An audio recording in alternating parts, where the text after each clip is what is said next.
Hello, welcome to episode 3 of Let's Talk. I don't know if this is your first episode, but it's been amazing.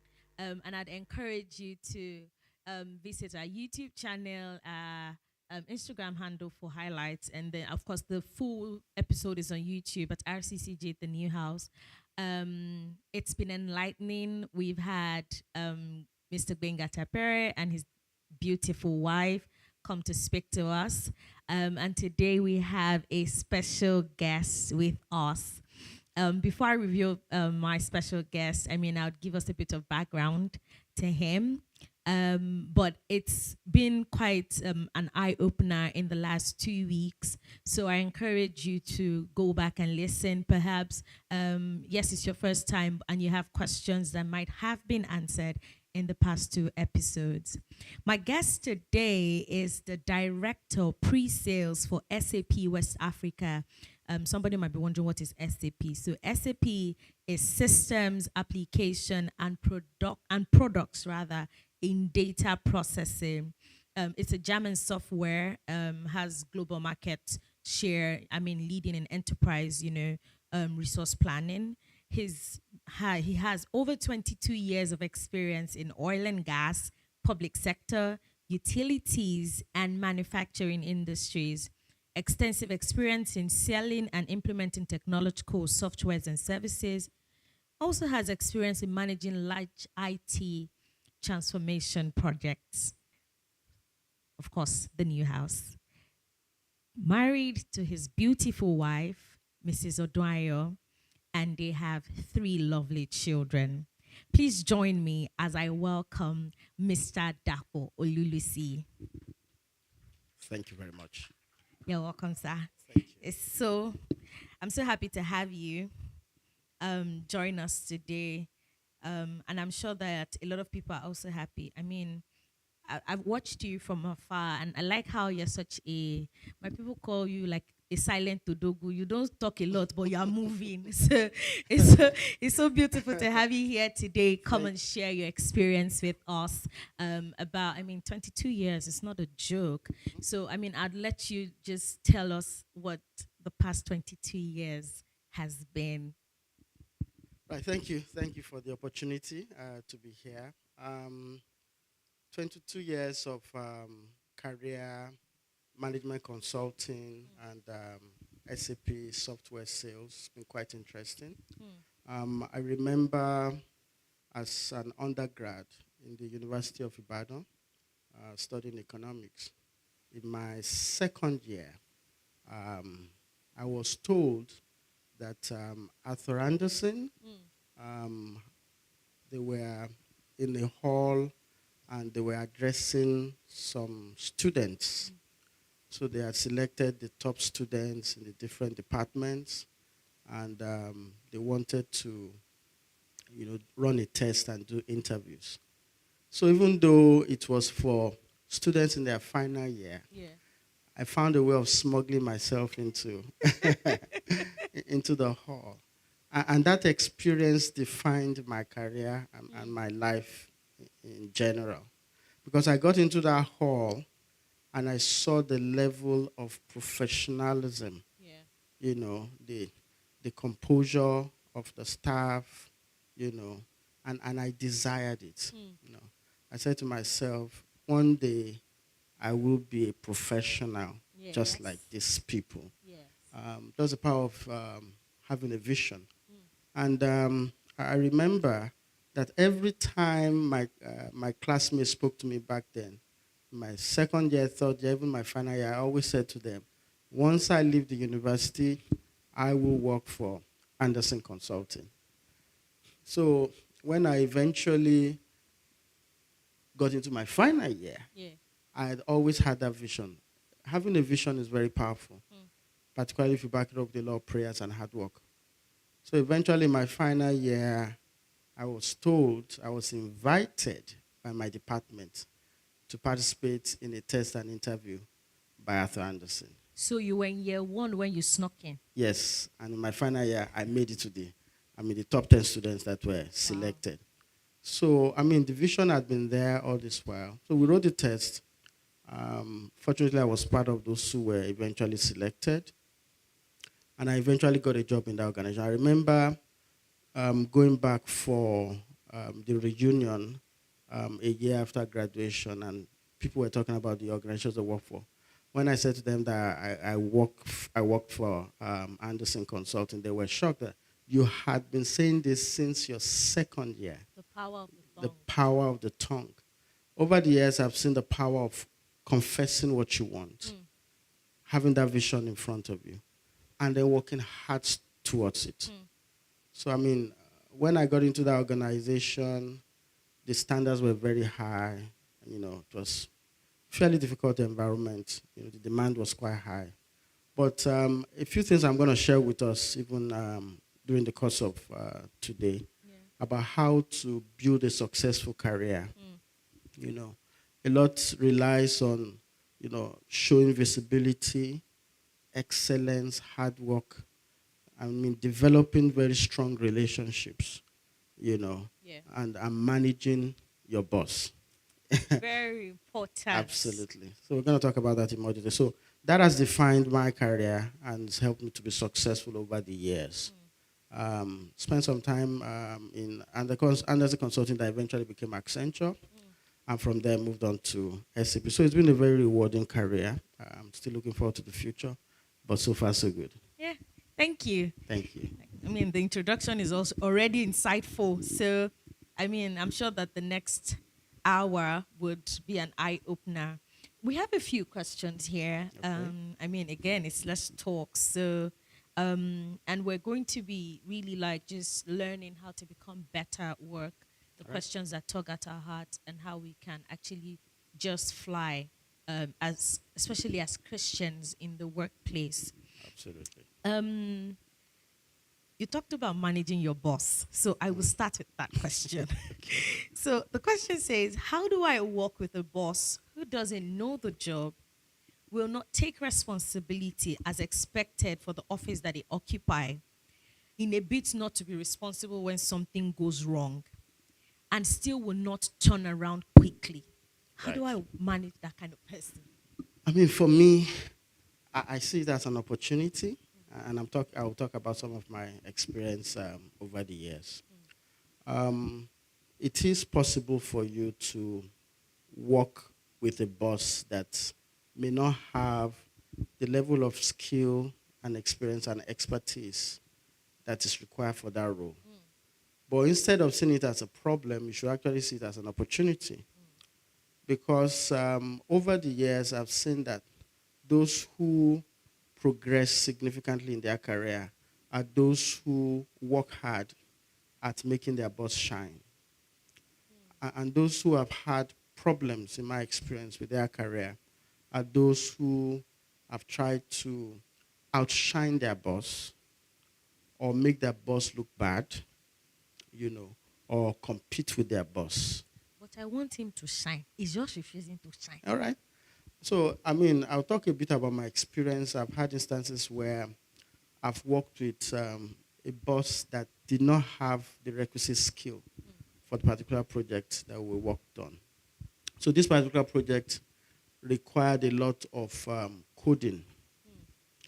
The manager I worked with then was more of a business writing, professional type, not a technical person. But that particular project required technical expertise. So, I mean, I took on the coding bit of the work, doing the analytics. This was in the early days of my career. And then I now created an interface that did not require coding, but just required clicking on buttons. So I spent time with her to teach her how to do the demo to the customer by just clicking on the buttons and changing certain fields.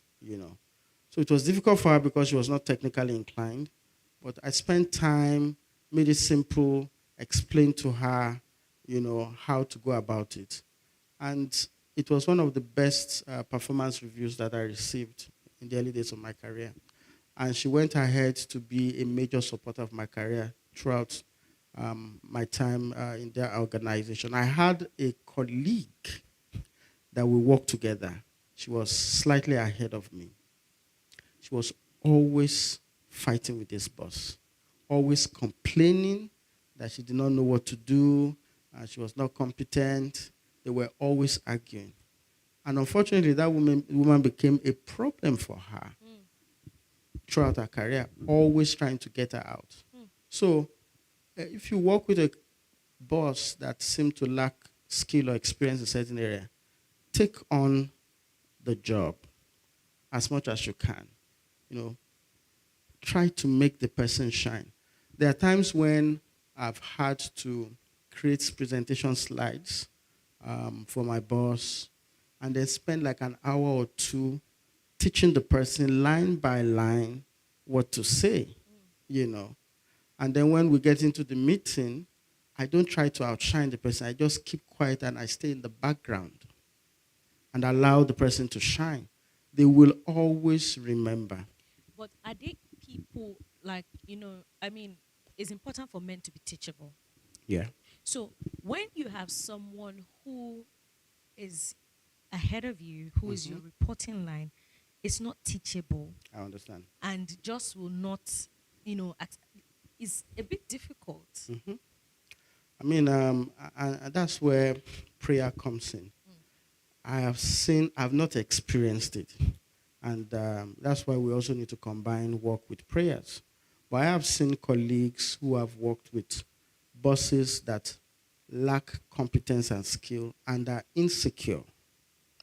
Yeah. So, in their own instance, the boss would take their job, you know, present it as his or her own, and then work hard at making that person that did the work to look bad. Wow. No, That's I mean another that level. happens, so that I was discussing with somebody the other day, and the person said a particular senior person in the bank intentionally worked against the superstar in her team because she was worried that if that person continued to shine, that person will eventually replace her in the role. And so she did a lot of things, spoke against this person, tried to downplay the person, and do a lot of bad things. Made life difficult for this person. So that's where prayer comes in. When I joined the first organization I worked for, there were two major streams. Um, Later on, years down the line, when I spoke to some of my colleagues that were assigned to the other team, they had terrible experiences. But the team I was assigned to, I had lovely bosses, people that were interested in building one's career. Whereas in the other team, they had very difficult bosses that were trying to bring them down. So prayers will help you to get assigned to the right boss. And if you have a difficult boss that is not teachable, that you are trying to make shine, you've done everything you can, you need to pray. I had a difficult boss that was very cunning, very sly, so many years ago, and was just trying to make things tough for me. But when I prayed, he was eventually moved out of that position, and I was free. So prayers play a significant. After you've done everything you can physically, back it up with prayers. So when you do all you can physically, make sure to back it up spiritually.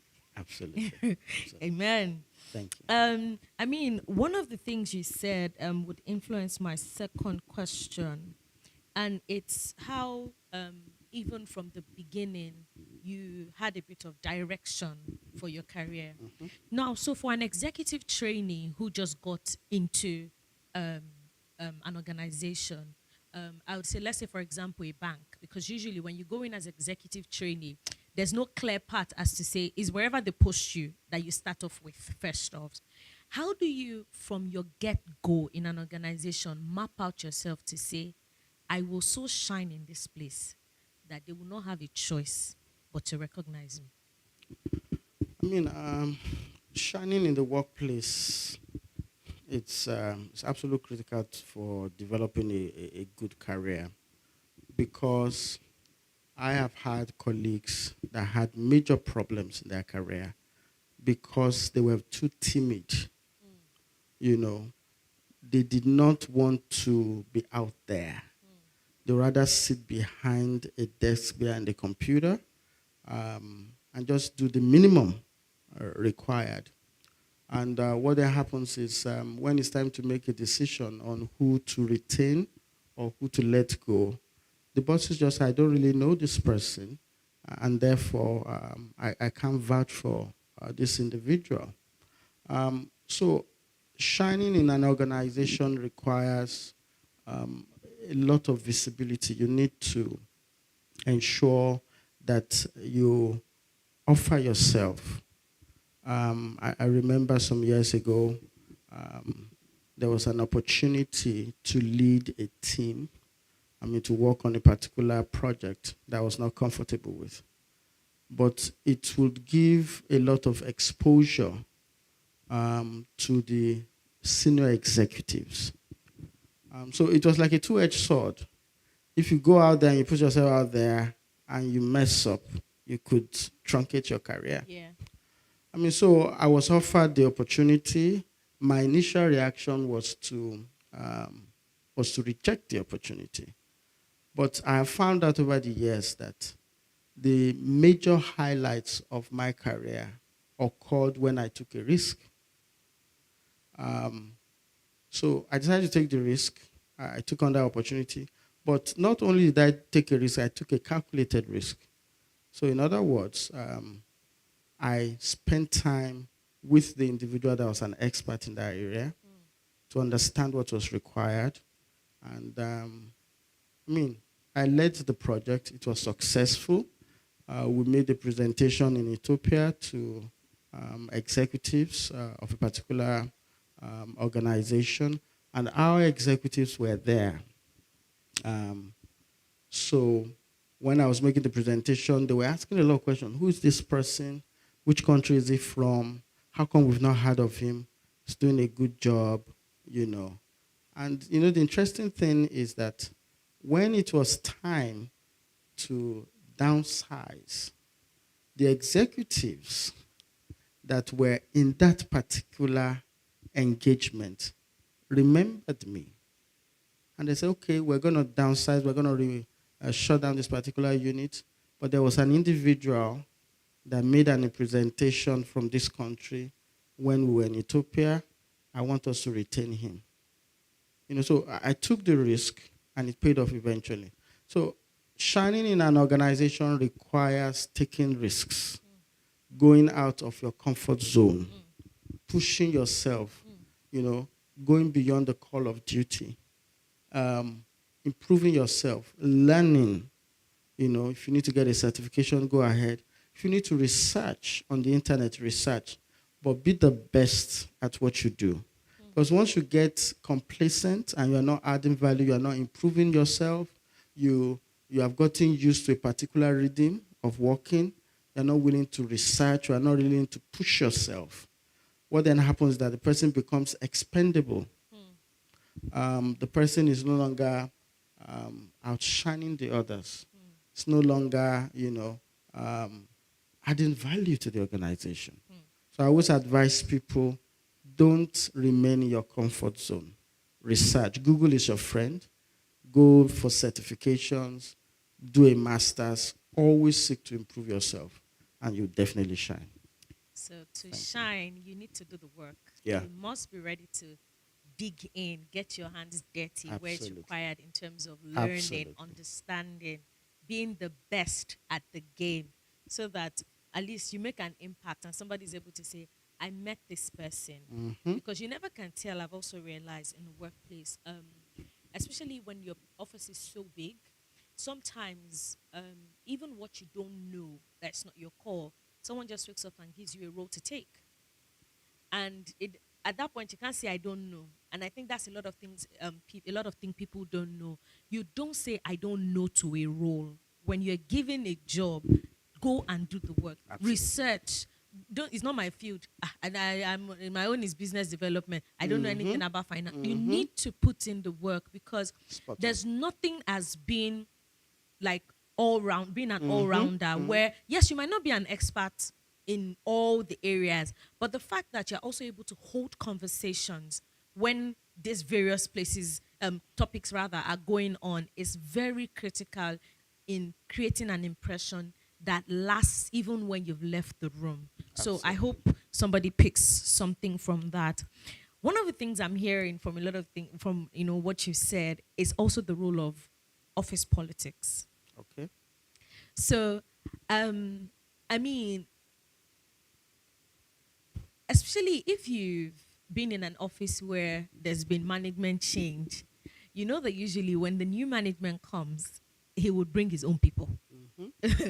So, how do you then play politics without playing politics so that no matter the wave that is coming, you are able to have positioned yourself not to be affected by the Yeah. wind? To weather the storm. Yeah. Yeah. I have a lot of experience in this particular area because office politics is inevitable, particularly when you get to a particular level in your career. There's nothing you can do about it. Whether you're a born again Christian or not, you will be exposed to office politics to some degree or the other. And there are a few tips to managing office politics. So, what is office politics essentially? Office politics relates to um, power, essentially, power tussle. How much power and influence certain individuals, have in an organization. That is what politics is. And people, struggle and jostle for the power. The few lessons I've learned the hard way, and some I've learned from other people. Some years ago, I had a boss who was connected to the number one man of an organization and leveraged that relationship to get a huge deal for the organization I was working for. But he did not understand how to manage politics. So he focused on that number one man and disregarded his lieutenants. Very Very, dangerous. very dangerous. Because the number one man was a very hierarchical organization. Number one man had so much power. He just, handed down instructions. So any little thing, my boss will go straight to number one man. This is what I want done. This and the one will mandate, his deputies to make sure it's done, regardless. And you can imagine what happened. The number one man was retired early. Nobody anticipated it. The deputies took over, and the first thing they did was to try to push out my boss then. And they did everything until they eventually pushed him out. So one lesson I've learned over the years is power is transient. I've had bosses that were larger than life. They were like gods. They seemed untouchable. And because they were like gods and they seemed untouchable, a lot of people will bend over backwards, step on people's toes, try to destroy other people's career just to please that person. So they set up a camp that I am for this person, I am against this. That's one of the worst mistakes you can make in your career because I've seen it happen over and over again. So then what then happens? That man that seems larger than life or that woman that seems larger than life gets moved out. Either the employment is terminated or the person relocates to Canada, for example, or the person gets another job in another organization. And the person will not say, oh, because I want to protect these people that were loyal to me, I'm going to remain in my job. So they just leave. And the moment they leave, those people that formed the camp behind them, they become victims. Great. So what I have done over the years is I try not to form any camp. I try to be as neutral as possible. because I always anticipate the transition of power. In my organization, somebody joined our organization, and there was a lot of resistance against this person. They were trying to, make the person look bad. And nobody anticipated that that person would become the number one person in the organization. It was not even in the plan. It did not seem a possible transition path. Because this person was, fairly young, and the person came in, at middle management level. Something happened to the number one man. The number one man had to be moved to another position. And they just said, let's make this person number one. The moment that person became number one, she said, Clear out. I cannot work with this person. Yes. I cannot work with this person. And that was the end. But fortunately for me, I'd managed the politics. Do not make unnecessary enemies. Don't fight an unnecessary battle in the workplace. Because you never can tell. Power is transient. Very, very. So that's one of the tips you need to remember in managing office politics. Remember that power is transient. Don't go all out fighting against a particular individual, because that person can turn around to become your boss overnight. And always make sure you balance your relationships. Try to be friendly with everybody. It will really help. Yeah. Right. I remember my line manager. She told me one time, because especially as Christians, sometimes it's hard to play politics. Because I remember as a young person, when I started working, I used to say, it doesn't make sense. I'm a child of God. What is not good, not good. You don't. It used to be really difficult. But she said to me one day, she said, you must work with people so much that even your enemy is useful when you need them. Absolutely. So don't be so, this person is, no, I can't. Just make sure that when you need to be courteous, be courteous. When you need to be just deal with people as should, so that even your enemy is able to be useful to you on the day when you're not there. Yeah. And God will help us. Amen. Have you ever worked in a toxic environment? Yes, I have. How did you manage it? Working in a toxic environment, you need to identify what is causing the toxicity. Because in the early days of my career, we had a particularly very difficult person who had very high standards and was very intolerant of anybody that seemed to fall short of those very high standards. Usually that is what causes a toxic environment. When there is a misalignment between the expectations of your boss and what you have to offer. So you have a tendency of grinding against each other. And this happened in the early days of my career. We had very difficult, arrogant, people that we worked with that were not patient. They were not around. They were not willing to develop a person.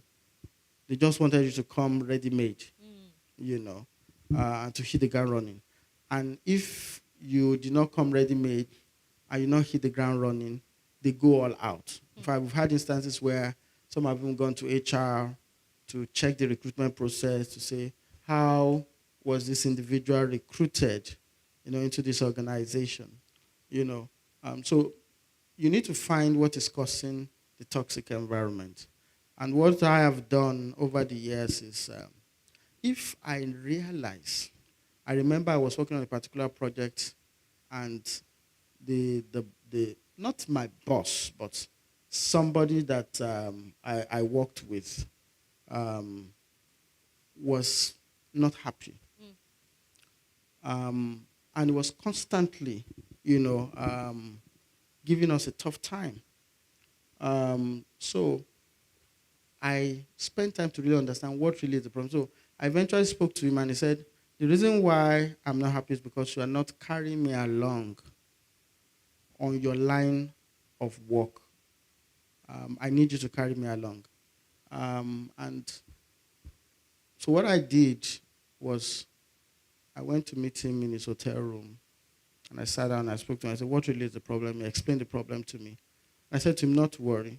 I will make sure that we have regular alignment calls on a weekly basis. I'll show you what we've done. I will see how we can work together. The interesting thing is, after that meeting, and after we started having those weekly alignment calls, the toxic environment cleared. And that particular individual became one of my greatest supporters in the organization. Clearing a toxic environment requires a lot of humility and your willingness to be teachable and to adjust. What does my boss like? And I've given a lot of advice to a lot of people about this. I've had bosses that love very nice looking PowerPoint presentation slides. They like it. They said to me, I'm a visual person. I don't like wordy slides. I like slides that have very high quality, visually appealing. Okay, so I know that's what that boss likes. So I go out of my way to make sure I deliver top-notch presentation slides with nice graphics, few words, you know, to make sure that my bosses have. I've had bosses, and you'll be quite surprised. I've had bosses that said to me, I like people that are well dressed. It's quite interesting. They love people that are well put together. Yes, that dress professionally.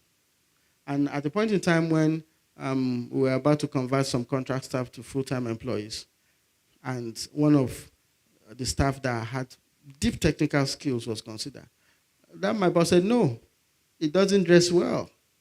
Wow. His jacket is always too short. The sleeves are too short. His tall. His trouser. I don't like the way the guy had deep technical competence. Oh. So it's a total package. You need to speak right. We call it. You're trying to determine the person's fit to the organization. Never take your dressing for granted. It could be the difference between getting a job, retaining the job or not. Dress well, speak well, have knowledge, and just be personable. So you've had people that are in toxic environments, work environments, because they have not aligned with the expectations of the organization or the individual. They do not have the requisite skill or the persona, the personality.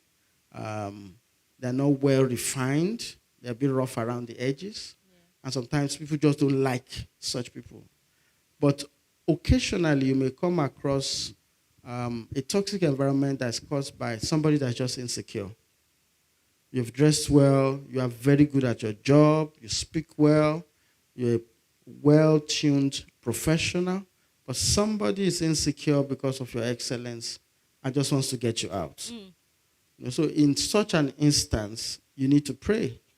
You need to pray that, and God answers those prayers, that the person should be moved somewhere else. I agree. Sometimes you may get an opportunity to build a relationship with somebody that's more senior to that person. Build that relationship so that person can protect you, So it's a combination of working hard, being personable, being excellent, developing good relationships, and being prayerful. Eventually, you need to learn to manage your stakeholders. Absolutely. It's very crucial to how far and how well you go. Because, there are people who stay in an organization 10, 15, 20 years. Mm-hmm. They don't go far.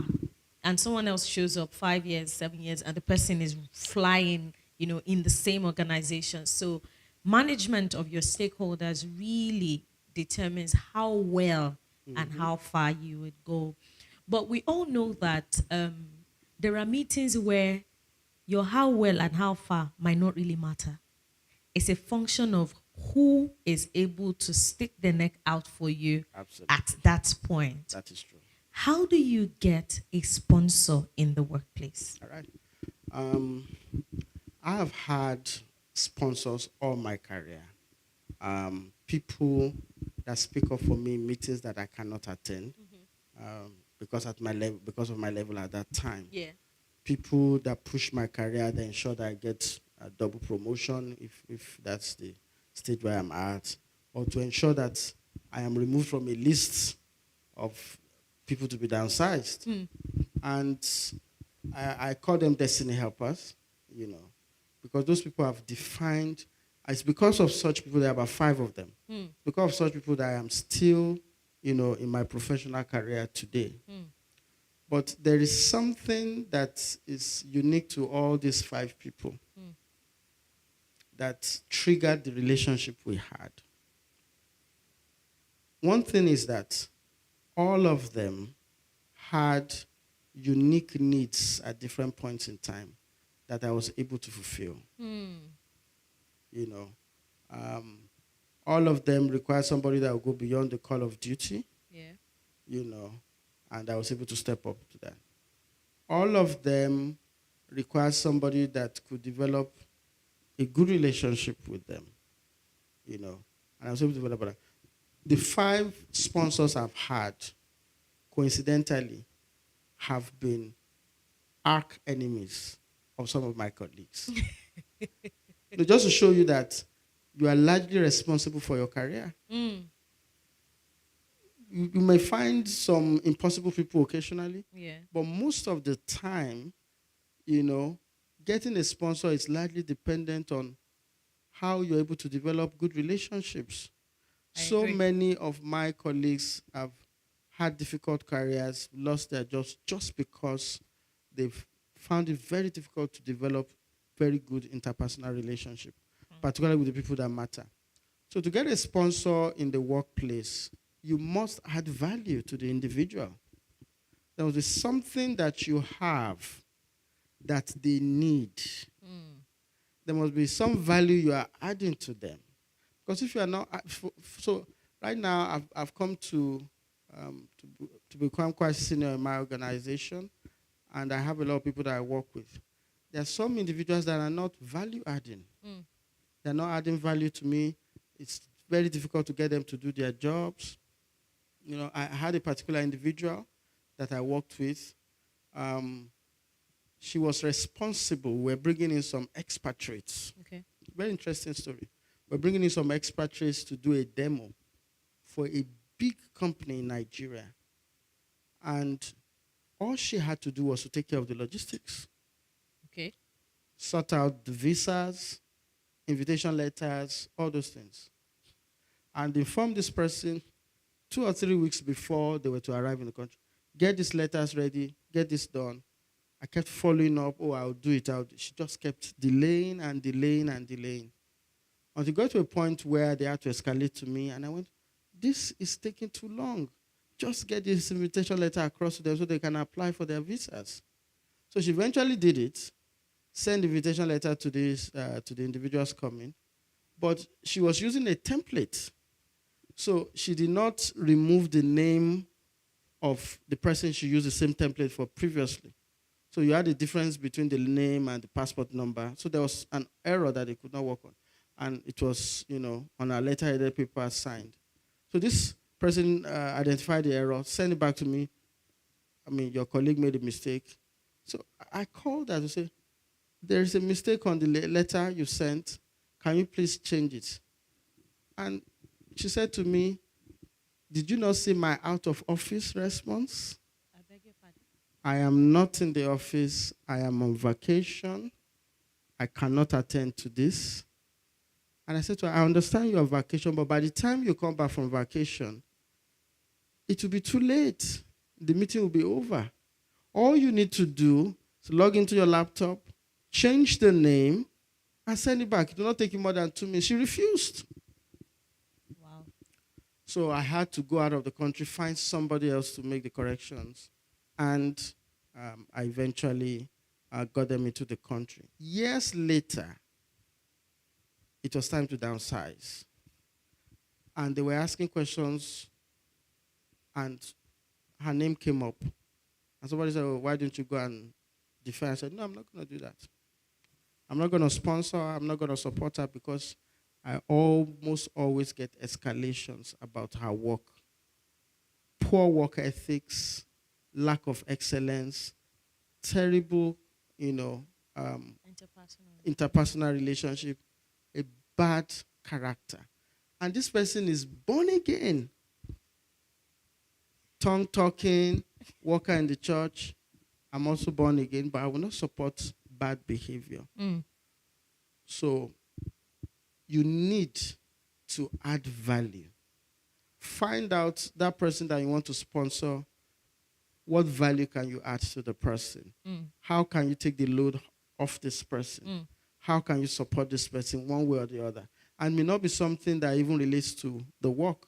Some of my sponsors became my sponsors because I taught them investment. Mm.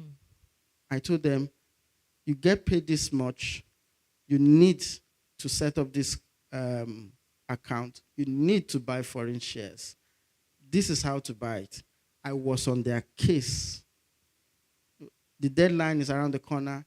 You need to change your money to dollars. This was way back in 2010. You need to buy those shares. And because I was constantly showing them investments and what to do, and eventually paid off, they became my sponsor. So there must be something. Some people need someone to advise them on how to raise their family. Some people need somebody to help them with prayers. Some people need somebody to help them run errands. You need to put in the work, you know. Staying within your job description will not get you a sponsor, No, it basically. won't. It won't. You must be someone who is able to go out of your way to, I mean, in life, actually, if you're always a taker, there's only so much with how far you can go, honestly. You must be someone who is also willing to part with something. Sometimes it's even just an ear to listen. Yeah. Somebody just wants to, just pour out, and you're just there to listen. You don't have to give advice or anything. You just call to check on them sincerely. How are you doing? Know what's going on with you. Again, it's you can't withdraw from someone's emotional bank that you have not invested in. Absolutely. And that's the honest to God truth. So let's do better. I was listening to Apostle Selman, and he said that God, no matter what he has to do, is from men to men. He won't come down to do it. So if you need men to go as far as God has, intended for you, then you need to do what it takes to have men on your side in a godly way. Absolutely. Without compromising in a your godly faith. way. It's very important. Absolutely. I mean, I was going that investment direction, and I'm glad that you brought it up. I know that, apart from work, your career, you also have like a personal business that you do. Especially now that you play at very senior management role in your career, how are you able to juggle both of them such that there's no work lethargy and your business is also not suffering? Okay, I mean, a few things about running a business while you are also developing your career. The first thing is you have to ensure that there's no conflict of interest. Very important. Yeah, I have seen that happen. A lot of people have offered, and I've always said no. Do not compete with your employer. Even though you may get away with it physically or spiritually, there's always a price to pay. So even working as a consultant, implementing IT software, I have had offers from people saying, "Oh, come and do a side job." They call it PP. Yeah, private practice. Private practice. You can just work on weekends. But I have a very sharp conscience. And I believe that, I've been favored and lucky in life generally. And I believe to a large extent that it's because I try to avoid some of those things. Yeah. I've seen a lot of people become very unlucky, and you can't really explain why they have such bad luck. I think it's a short term, or is it either short term or long term trap that people don't seem to realize. Absolutely. Yeah. Absolutely. So avoid conflict of interest. Do not compete with your employer. Also, you need to manage your time. Mm. If you are running a business that is taking time away from your employer, it's also a form of conflict of interest. Mm. So you need to be very careful with that as well. For me, um, some of the businesses I've done, I have more or less like maybe I'm on the board Mm. of a particular organization, and I have declared it to my organization Mm. in a written form that I've been invited to sit on the board of a particular organization, declaring this. They ask a few questions so that they just to be sure there's no conflict. So that happens. In terms of some other, you know, businesses, what I have found to be very useful is I quickly train a particular individual to be a manager Okay. Mm. that runs the organization. You have to invest in that. Mm. You cannot try to make the maximum profit by doing the groundwork. You are the one going to buy stuff, you are the one processing it, Mm. you are the one supplying it, you are the Mm. one doing the accounting, you are the one doing everything because you want to maximize profit, and at the same time you're also a professional. There will be your work will most likely So suffer. far. Mm. And I've seen instances where people have actually lost their day jobs because they were distracted by their side And business, then the side business cannot sustain cannot the sustain the family. lifestyle. Mm. So you need to be very careful with that. Um, I mean, what I have said to people is train a manager, make sure the manager is able to run the business, and then you monitor what the person does. The other thing you need to be careful about in running a business is be very careful about transitioning, leaving your career Mm. for that business. I know so many people Yeah. that they have left their jobs to go and focus on business. And you see, the problem with business, particularly in Nigeria, is in the short term, it may look so beautiful. Mm. You are making profit that covers your 6 month salary. You can make it in a month. Mm. Don't be in a hurry to leave your job to focus on that alone. Because what I've seen happen is that you make so much profit and you say, this thing is good. I might as well leave my job and just focus on it. And then people get into it. And what makes that business very profitable attracts so many other people. Yes. So before you know what's happening, there's a glut. And because there is a glut, your profit margin Yes, to drop. continuously drops because there's so much competition. Mm. And before you know what's happening, it's become a loss-making business. Mm. Sometimes in the short term, a business may look so well, government policy can change it. Sometimes the individuals there's a business I'm doing right now, and there's some individuals, my supporters in the organization, helping out, only for me to learn last month that they've all left the organization. Wow. They've all jackpot. And that business has dried up. Another business affected by the You jackpot understand? syndrome. So if and someone was saying to me, if you had left your job to Yeah. focus on this, that's how you'd have been left hanging. So you need to be very careful. Don't allow it to distract you. Don't allow a conflict of interest. Make sure you hire a manager, train the manager, let the manager run the business, and just supervise what he does. All right. Okay. I mean, that's really important, especially the part about leaving your career because the side business is now almost scaling up, And sometimes, people don't also realize that the fact that it's not your sole source is also one of the reasons it's blooming because there's no pressure Yeah, on the inflow. So absolutely. you are able to then pour it back into the business, unlike when that's the only way, you have to fund the family. So it's something that really we need to Yeah. look into. I don't know if you've ever tried going through the venture capitalist route.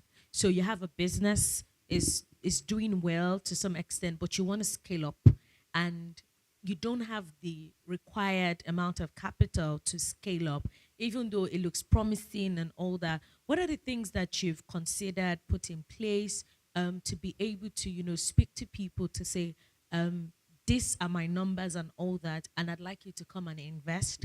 And when you go to invest, I know that sometimes venture capitalists, for example, they ask for a certain percentage. How do you determine the reasonability of the percentage that they're asking you for and the conditions that are attached to it? Venture capitalism, if it's done the proper way, is good, but it can also be very dangerous. Yeah. I know a lot of people that have gotten themselves into a mess Mm. with the police, Wow. with the courts, because of investors. Mm. So you need to be very, very careful. Wow. Not everybody's money is money you should take. True. Um, I have a friend that worked together extensively over the years who runs a venture capital outfit. And he said a few things to me that formed the foundation of my assessment of investors.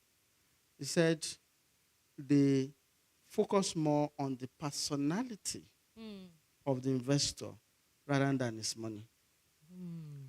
That if they do their background checks and they find out the person is prone to corruption, person is a difficult person, person likes to cheat, and it's just a difficult personality, no matter how interested he is in the business, they try to avoid such an individual. Mm. Or if it's somebody that is prone to business failure.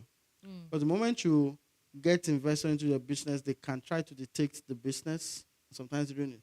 I have a friend that set up a company, I think in the industrial area in Ilupeju. Business was doing very well.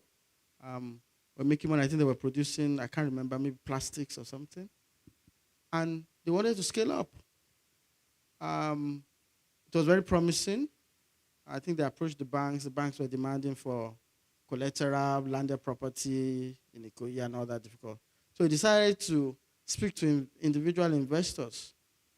And the individual investors requested for share capital. Mm. We'll give you this amount of money, or you need to give us shares in your organization. And that was the mistake he made. Gave them shares, they eventually got majority shares, and they pushed him out. You know, the business became unwielding. They were making demands on him, demanding for profit sharing, money that should be reinvested in the business. Just very difficult people. They took him to court. Wow. Eventually, they had to dissolve the business. So you have to be very careful about that. There's also a spiritual angle. There are some people whose monies are not clean. Yeah. The moment that money touches your business, that business is going down. Mm. So you need to spiritually check who this person is, find out the personality of the individual, and be careful also, because there are some relationships that you should exclude from business, Mm. because those relationships are so delicate that if something goes wrong in the business, the knock-on effect will be too much. You are doing a business is going well, and you have a boss. Don't go and meet your boss that come and put money in my business, because you go and meet him to come and put money in my business, and the business goes down. It's going to affect your work. It's going to affect your work. Yeah. Don't go and meet your in-laws.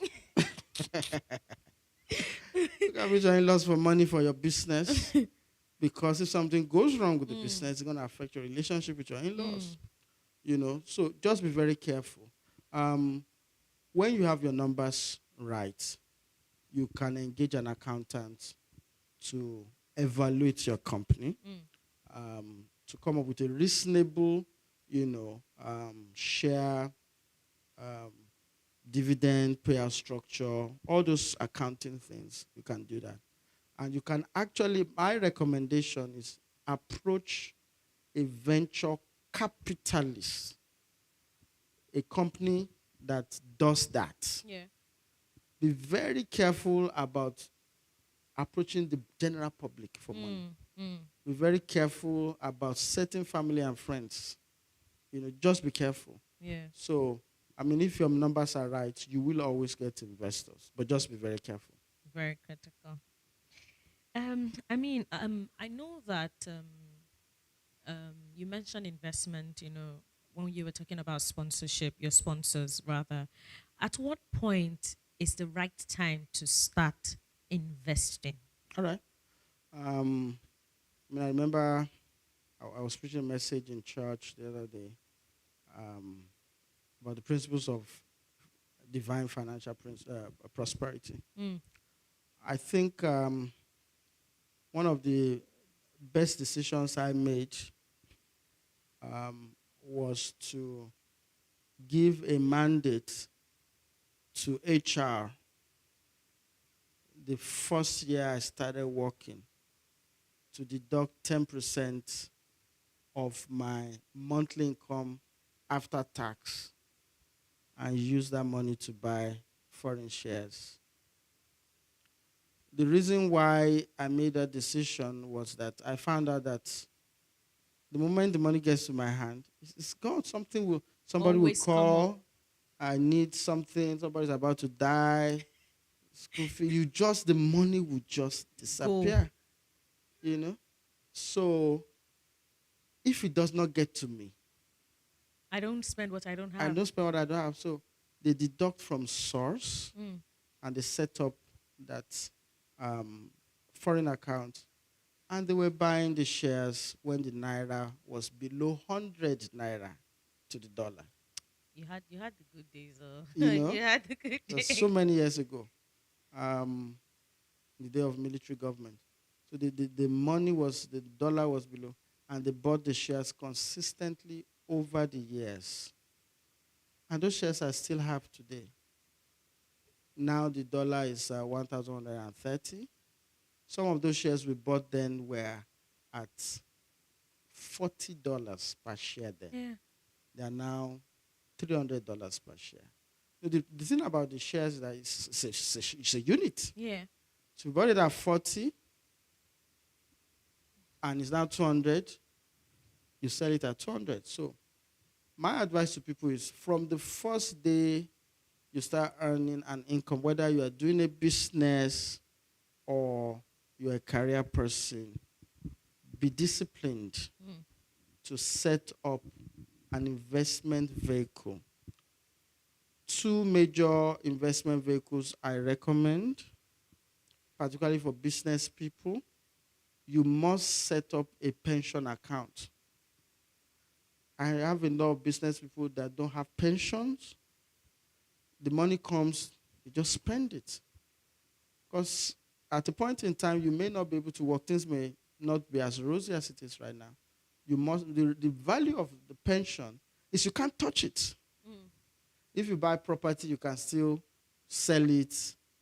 If you buy shares, you can sell it. But pension cannot be touched except for the voluntary contribution part. So it is secure there. You can't touch it until you attain a particular age. So it's the most, it's the investment that is not liquid. But in terms of time value of money, though, Mm-hmm. is it really, um, um, yeah, I know. I mean, eventually you'll be able to take a certain percent every month. But in terms of time value of money, so for example, let's say one naira was, let's say, $100 at that time. Now 1 naira cannot even do anything. Yeah. So in terms of time value of money, is it really Worth it. worth it? I mean, there are a few things I did some years ago. There's something they call annuity, Yeah. where you put aside some money annually. I put it in an insurance company that doubles as both life insurance and annuity is money that is set aside when you attain to a particular age. They pay you a particular amount monthly for life. Mm. And if anything happens, God forbid, they pay multiple of that to your family. Um, I was just thinking about it the other day. The amount of money they were supposed to pay me when I started almost 10 years ago, it's really not so back then, 10 years ago, that money they were supposed to pay monthly looked so huge. But now, in the scheme of things, it's Quite not the insignificant. Yeah. inflation Mm-hmm. has eroded the value of it. Yeah. But I kind of thought to myself, that money that I was putting in annuity annually, if I did not put, I would have spent it. Fair enough. I would rather have that monthly payment and use it for something because it's monthly payment for life. Mm. So once you attain to a particular age, you get that payment. So even you should not um, say because of inflation, you will not invest. The way I try to manage the erosion of value through inflation, what you mean by time value of money, Yeah. is to diversify the portfolio. Mm-hmm. Um, the inflation that is eroding the value of our investment is because of the weaknesses of our economy. True. So we invest some money in the country and we invest some money outside of Outside. the country. There is an investment app called Bamboo Yeah. that I always advise people register. Forget about whatever the exchange rate is. Just Register. register, buy something. Buy Tesla shares, buy Amazon shares, buy Apple shares, buy those shares. Don't worry and have a long-term view because the economy of the United States is relatively strong. Mm. So the erosion of value that we're experiencing in Nigeria will most likely not affect the United States as much As it is as here. it's affecting us here in Nigeria. Yeah. So diversify your portfolio. Put some money in economies that you will not experience that erosion of value, and also invest some money in your country. If you have the means, property is also good because the value appreciates with inflation. Somebody spoke to me just a few days ago that rent in Lekki Phase 1 Yeah. is between 8 to 15 million naira. True. I said, is that down payment for mortgage? How do you put down 15 million naira Yeah. to stay in a property for 12 months? And you might still need to renovate when you move in. It's mind blowing. And it was painful for me because there was a time when I was living in Lekki Phase 1 and we could have pushed ourselves to buy property there at some point, you know. So invest in real estate. It's good. It also appreciates With inflation. with inflation. Yeah, that I think that's one of the areas that inflation actually works in favor of. Some other place here might see it down, but downside rather. But when it comes to property, like it just goes up, especially in our climes. Absolutely. One last question before we call it a night. Oh. I know that with your job, it requires you traveling a lot. Yeah. Especially whether it's local or international. Mm-hmm. And I mean, you still have family. So, Absolutely. how do you juggle your commitment at work, your commitment at home, your commitment to the children? Because I mean, especially now where you have teenage children and it's quite important with what's going on now to be quite hands on. Mm-hmm. How do you juggle it? Because we have a lot of young people who are also now, getting into the workplace, young men who are married and women, especially who are married. And sometimes it's a struggle, really. So, how have you been able to juggle it successfully? Perhaps we can learn one or two from it. Right. The Bible says, teach your children the way they should go. When they grow up, they will not depart from it. I'm particularly grateful for the house fellowship because when we decided to make our home a house fellowship center, little did I know that it will end up to benefit the family and particularly my children Mm. the most. Wow. a lot of things that I've had the opportunity to teach my children were taught in the house fellowship Mm. because they asked a lot of questions. When we take a topic, they'll be asking questions. So why is it wrong? Why is it right? What's the Bible's verse backing it up and all that? So we got an opportunity to impart the word into the children at a very young age. Now that they are teenagers and not in the country, the values that we're able to pass across to them during the house fellowship, still keeping them strong. Sure. The second opportunity we've had is the family altar, Mm. and I have my wife to thank for that. She's the policewoman of the family altar.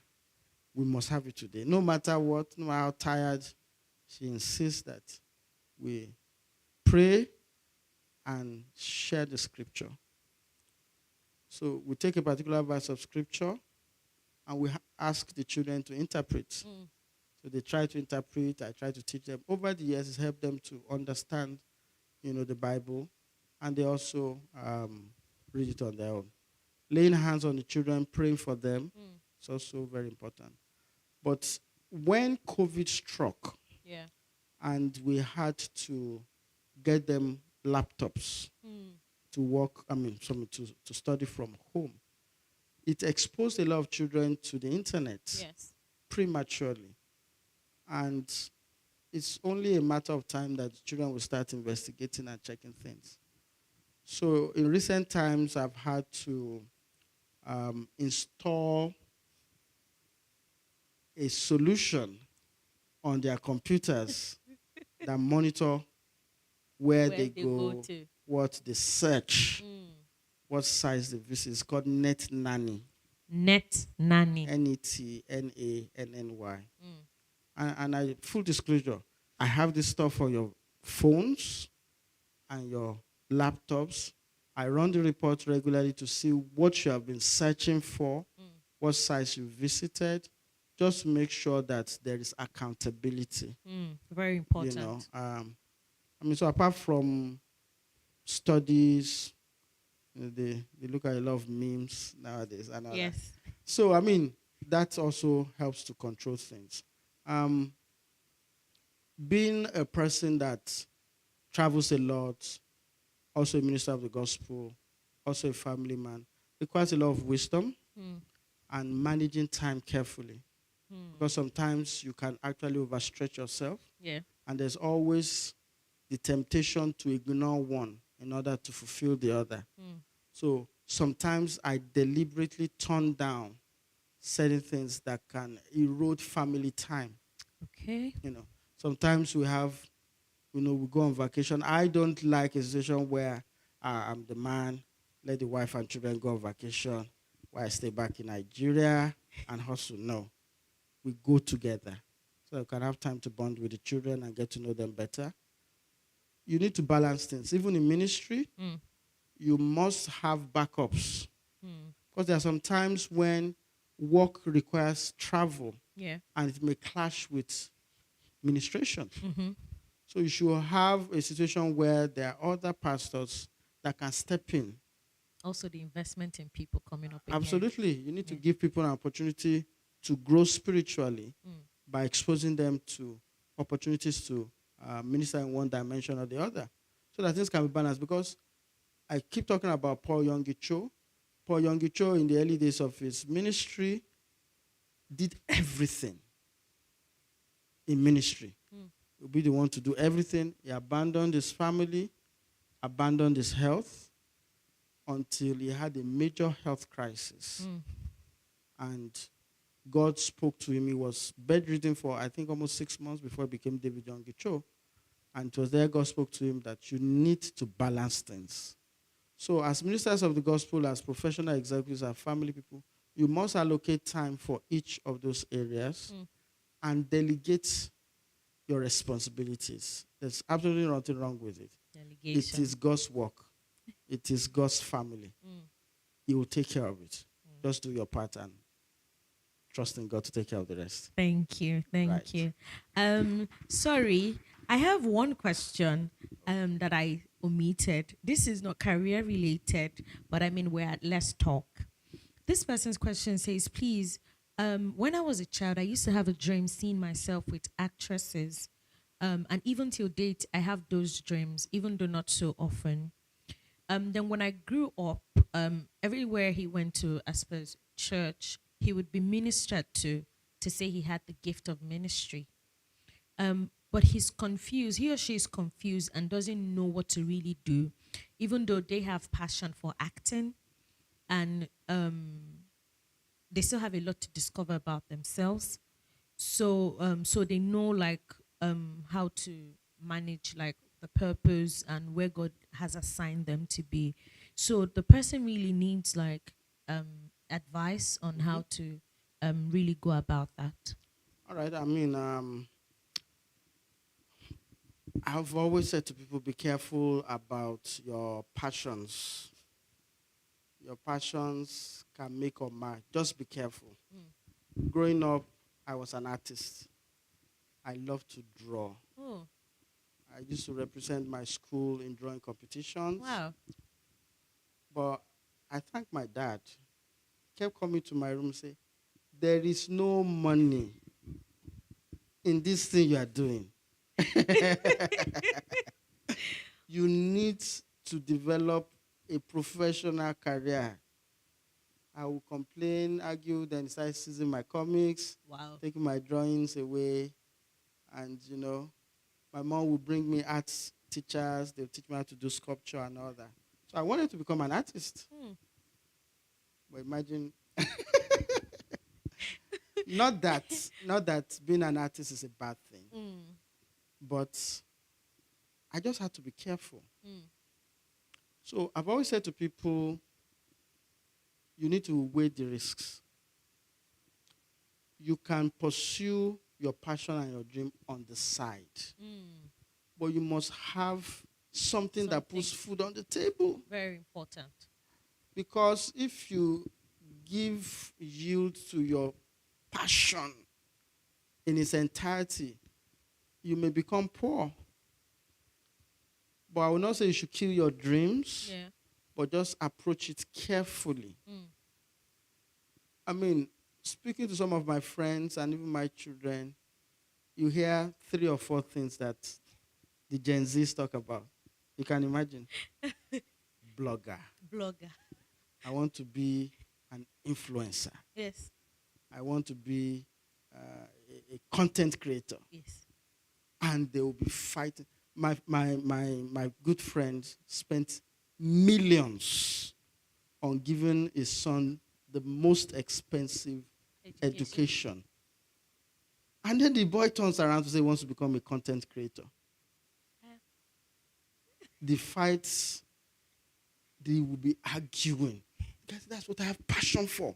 I spent hours watching TikTok. That's what I want to become. So the man called me. He said, help me. This requires prayer. So we prayed. I didn't get an opportunity to discuss with the guy, but eventually the guy calmed down. He's studying economics now. He can still do the content creation. On the side. On the side. Yeah. You know, what I say to people is, when you want to pursue a particular dream and passion, look at the percentage of people that are very successful in that line. You want to become an actor. How much do actors earn? What percentage of actors on the Broadway in New York, in different countries, are very successful? These actors you see in Nollywood, in Hollywood, for every one actor that's very successful, you have millions of actors that are on the streets, struggling for audition, trying to make ends meet. Even the successful ones also have like things that they're They also doing. struggle. They're doing brand. You see them. They have clothing lines. They have this. They They have that. do a lot of things. Yeah. So be very careful. So for that person, I would say have a business or a profession that you are pursuing, and pursue your dream of acting, that you keep seeing yourself in dreams acting on the side. So just in case it doesn't work out, you are still able to put food on the Food on your table table. and make something out of life. Right. Thank you very much, sir. It's been, yes, an insightful episode 3 of Let's Talk. I'm sure that you have been blessed. I've been blessed. I've been enlightened. I mean, you heard it first here. He wanted to be an artist. Can you imagine? So, um, we meet again next week, Thursday at 7 p.m. To our online guests, thank you for taking our time to be a part of this with us. We don't take your attendance for granted. We appreciate you. And don't forget to keep the questions coming. Say it the way you feel it, and we'll be here to answer your questions to the best that we can, and trust that, I mean, when it touches your heart, it's expanded, and you are better off after each episode. I would see you again next week, Thursday. My name is Choma Wanko. It's been an amazing time being your anchor for today's episode. Um, Next week is another promising one. Please don't miss it. I can't spill, but you won't regret that you made it. You made out time to be a part of it. Thank you. God bless you. Have a good night rest. Thank you.